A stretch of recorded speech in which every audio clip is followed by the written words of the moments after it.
Okay. Today, Governor Whitmer signed some new bills designed to protect victims of crimes. Yeah, it's an issue that came to light, especially during the pandemic. Rod Maloney is here with us now. Rod, victims advocates have long been asking for this. Yeah, they really have. And like you said, in terms of the pandemic is when it all started, when remote or Zoom call proceedings really came into vogue.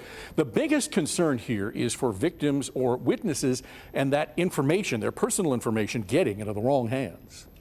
Police across Michigan report seeing greatly increased domestic violence calls, yet the legal system often makes it difficult on those victims. Shar Berry, who works for the Detroit Parent Network, knows firsthand. As a victim, it's often the calamity of these circumstances that make you feel as though going through the process isn't worth it. Particularly when domestic violence assistance organizations and the police cannot easily trade information.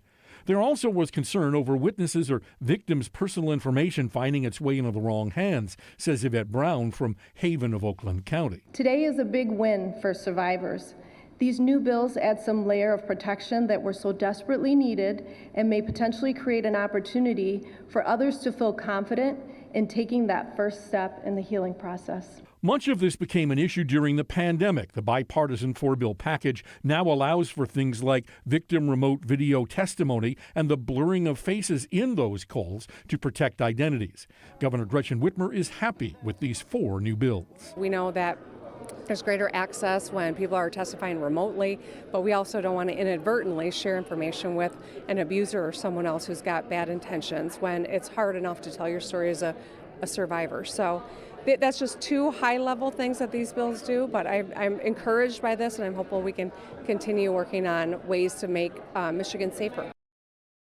To get specific, the bills do things like promote better collaboration between law enforcement and domestic violence assistance and sex assault support organizations, and also update the criminal code to help healthcare workers often caught in the middle of these difficult situations. Yeah. I know we don't often hear about bipartisan bills coming out of Lansing anymore. Yeah, that would be true. So what do you think was at play? Well, I think this is one of those things that's been brewing for a long time. You had prosecutors, you had Michigan State Police, local police organizations, and also those organizations that assist women in these situations, frustrated over what they could and couldn't do to make sure that information actually gets to the right people and not to the wrong people. Yeah. So that's where all this started. Absolutely. Okay, Rod, appreciate it.